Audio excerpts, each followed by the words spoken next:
ఇప్పుడు స్త్రీల సంగతికి రండి. హెబ్రీ 11వ అధ్యాయం 35వ వచనం.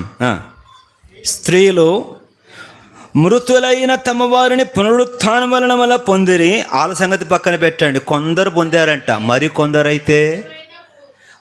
కొందరైతే మరి శ్రేష్టమైన పునరుత్థానము పొందగోరి విడుదల పొందనొల్లక మాకు ఇష్టం లేదండి, ఇష్టం లేదు. ఏమి ఇష్టం లేదు?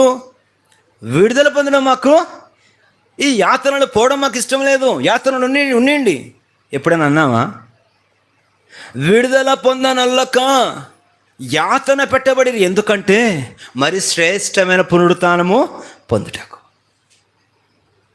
వారు కోల్పోవడానికి ఇష్టపడ్డారు, యాతన పెట్టబడడానికి ఇష్టపడ్డారు. మరి మనం దేనికి ఇష్టపడుతున్నాం? దేనికి